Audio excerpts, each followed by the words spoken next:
नमस्कार दोस्तों, स्वागत है आपका हमारे इस यूट्यूब चैनल में। आज मैं आपको बताने वाला हूं कि एजुकेशन लोन आप किसी भी बैंक से कैसे ले सकते हैं, क्या क्या डॉक्यूमेंटेशन चाहिए रहता है, कितनी इंटरेस्ट लगती है और भी जो भी अदर आपकी क्वेरीज हैं, इस वीडियो को देखने के बाद में आपके आंसर मिल जाएंगे। तो चलिए शुरू करते हैं। ये देखिए, मैंने SBI की वेबसाइट खोल रखी है। इसमें मैं स्टूडेंट लोन में गया।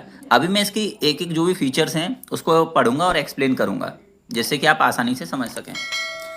इसमें लिखा हुआ है repayment period of up to 15 years after course period plus 12 months of repayment holiday. इसका मतलब है आप एजुकेशन लोन 15 साल तक के लिए ले सकते हैं। और इसमें जो लिखा है 12 मंथ्स ऑफ रीपेमेंट हॉलीडे, इसका मतलब आप कोर्स कंप्लीट होने के बाद में 12 महीने तक का आपको टाइम मिलेगा जॉब सर्च करने के लिए। उसके बाद में आपकी EMI स्टार्ट होगी। प्रोसेसिंग चार्जेस इसमें दे रखा है। अगर 20 लाख तक का लोन है तो नील चार्जेस हैं। अबव 20 लैक्स अगर लोन है आपका तो 10,000 प्लस 18% GST लगेगा। अब बहुत सारे लोगों का पूछना होता है कि कौन कौन से डॉक्यूमेंट लगेंगे, क्या कोई सिक्योरिटी लगेगी या कुछ और सिक्योरिटी के लिए देना पड़ेगा, मकान गिरवी रखना पड़ेगा, खेत गिरवी रखना पड़ेगा या पॉलिसी देनी पड़ेगी। तो उस क्वेश्चन का जवाब इस पॉइंट में मिलेगा आपको। तो इसमें लिखा हुआ है up to 7.5 lakhs only parent guardian as a co-borrower, no collateral security और third party guarantee.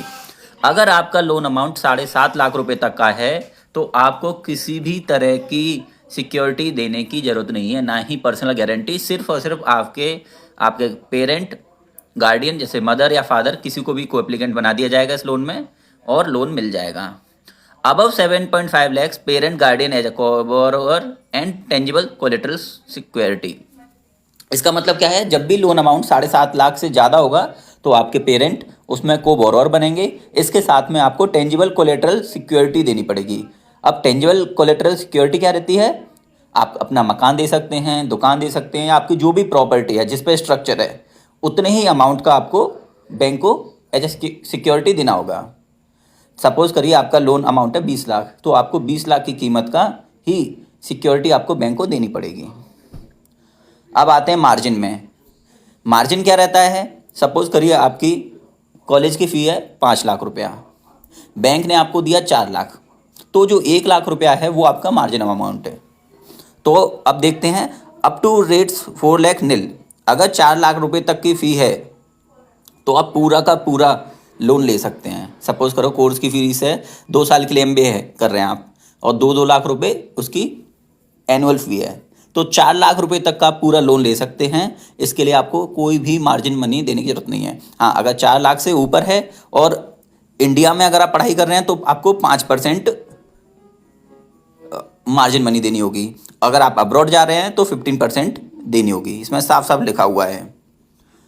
Repayment will commence 1 year after completion of course. जैसा कि मैंने पहले बताया था, जैसे ही आपका कोर्स कंप्लीट हो जाएगा तो आपको बैंक 1 साल तक का समय देता है जॉब सर्च करने के लिए, सेटल होने के लिए। उसके बाद में आप स्टार्ट कर सकते हैं। इसमें एक और चीज़ है, अगर आप चाहते हैं कि सपोज करिए बहुत सारे लोगों का कॉलेज से प्लेसमेंट हो जाता है, आप चाहते हैं कि अगले ही महीने से आप पे करना स्टार्ट कर दें, तो आप वो भी ऑप्शन अवेल कर सकते हैं। इसके लिए भी आपको कुछ एक्स्ट्रा अलग से पे नहीं करना है, बल्कि आपका जो लोन है वो पहले ख़त्म हो जाएगा।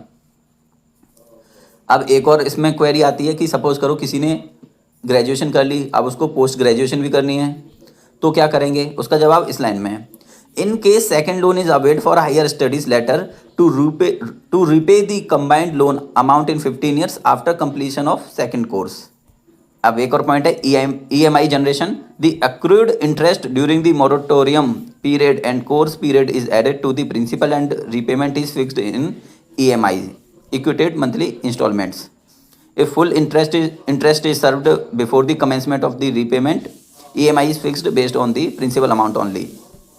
इसमें जो पहली लाइन है इसका मतलब ये है कि जो आपका EMI है कोर्स कंप्लीट होने के बाद मिलेगी, लेकिन ऐसा नहीं है कि बैंक आपका जो कोर्स है उस टेन्योर में आपका इंटरेस्ट चार्ज नहीं करेगी।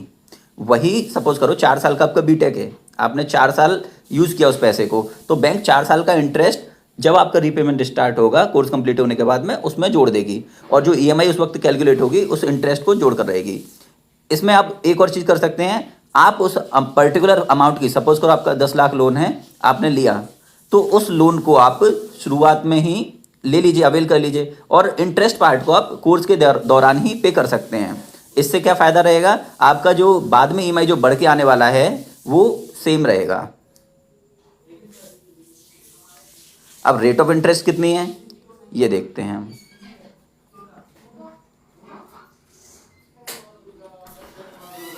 जैसे ही मैंने इस पर क्लिक किया है, देखिए रेट ऑफ इंटरेस्ट हमेशा वेरी करेगी।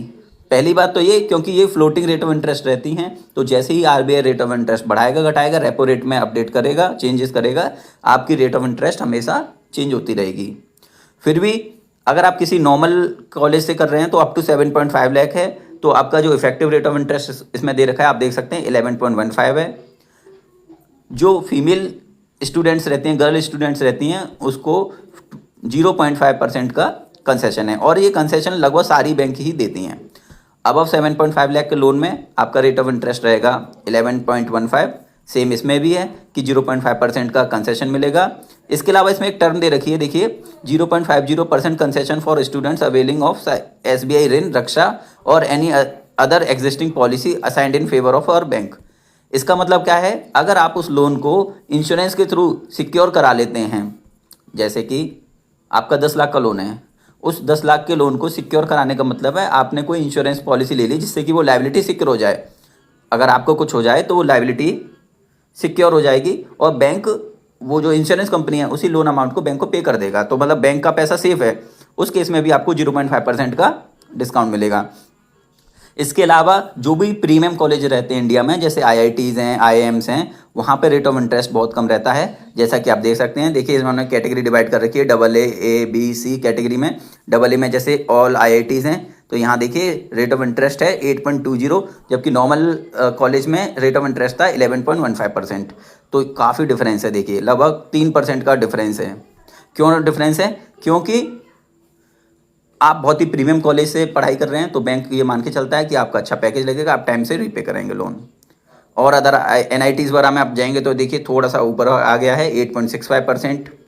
इसके अलावा और भी कई सारी कैटेगरीज में लोन मिलते हैं, SBI स्किल लोन स्कीम यहाँ पे 10.65 है। ये टोटली डिपेंड करता है आपका किस कॉलेज से आप पढ़ाई कर रहे हैं। ये देखिए, अब इसको मैं समराइज करूं तो देखिए 7.5 लाख रुपए तक के लोन के लिए, मैं दोबारा से दिखाता हूं,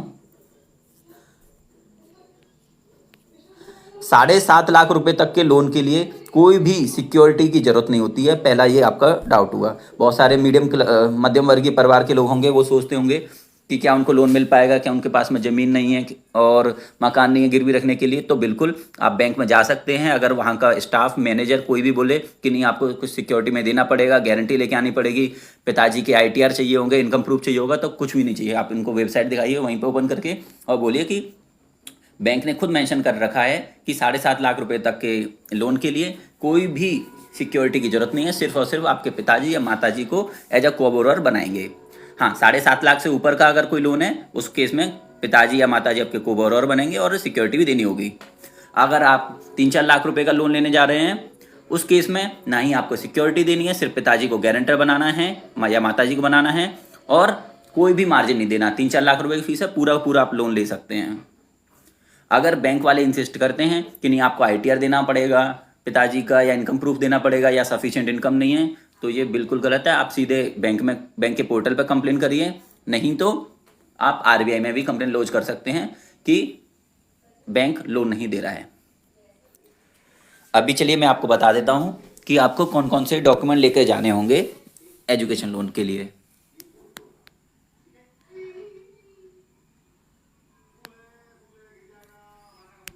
डॉक्यूमेंट्स फॉर एजुकेशन लोन, देखिए आधार लेकर जाना होगा आपको अपना, पैन कार्ड लेके जाना होगा, अपने हाई स्कूल और इंटरमीडिएट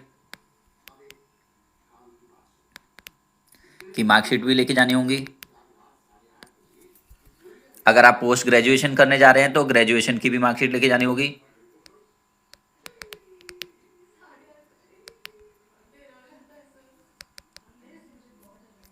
आप जिस भी कोर्स के लिए एडमिशन लेने जा रहे हैं, वहाँ पर का पूरा फीस स्ट्रक्चर होना चाहिए। प्रोसीजर भी बैंक पूछेगी एडमिशन का कि किस तरह से हुआ है, कोई एंट्रेंस एग्जाम दिया था आपने या डायरेक्ट एडमिशन हो रहा है प्रोसीजर, या फिर एंट्रेंस रिजल्ट,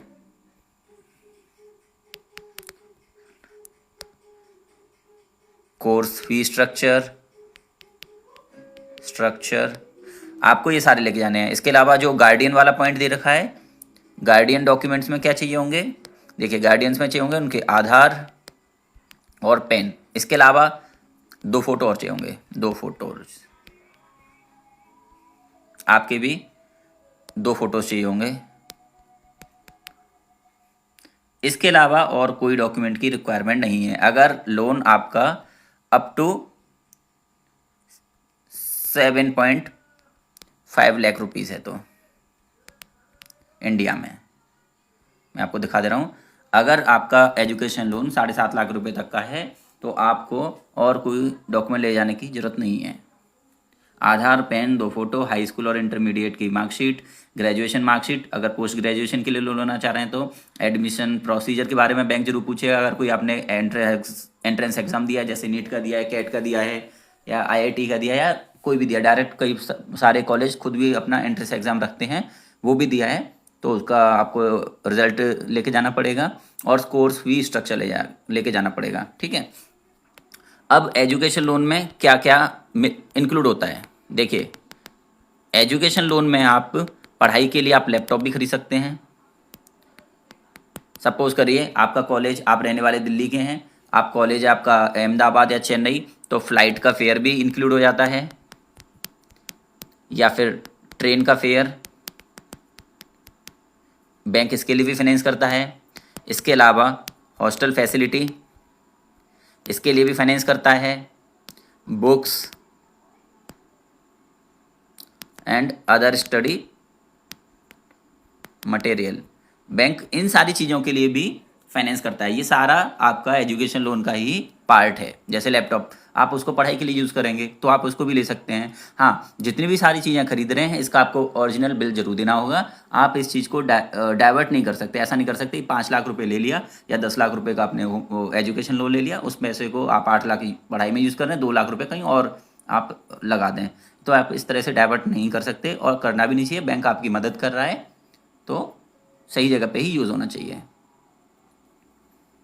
अब इसके अलावा आपको कोई भी डाउट है तो कमेंट करके मुझसे पूछ लीजिएगा। उम्मीद है मैंने आपके सारे प्रश्नों का जवाब दे दिया होगा। और एक और चीज़, ये जो मैंने डॉक्यूमेंटेशन पार्ट बताया है 7.5 लाख रुपए तक के लोन में ऑलमोस्ट सारी बैंक्स में यही नियम है। चाहे आप SBI में जाइए, PNB में जाइए, बैंक ऑफ बड़ौदा में जाइए या किसी और आप बैंक में जाइएगा, ऑलमोस्ट सेम प्रोसीजर ही फॉलो होगा। कोई इनकम प्रूफ रिक्वायरमेंट नहीं है। अगर आपको ये वीडियो अच्छा लगा हो तो आप मेरे चैनल को सब्सक्राइब कर सकते हैं और इस वीडियो को लाइक करिए। और अगर आप चाहते हैं कि मैं और भी डिटेल में वीडियो बनाऊं, किसी पर्टिकुलर बैंक के लिए बनाऊं, जैसे कि PNB के लिए, बैंक ऑफ बड़ौदा के लिए, यूको बैंक के लिए, इंडियन बैंक के लिए, बैंक ऑफ इंडिया, कोई अदर बैंक के लिए भी, तो आप कमेंट करके बताइए। जो भी मन में प्रश्न हो बिना झिझक के आप कमेंट बॉक्स में पूछ लीजिएगा। तो फिर चलिए मिलते हैं किसी और वीडियो में किसी नए टॉपिक के साथ में। तब तक के लिए टाटा बाय बाय।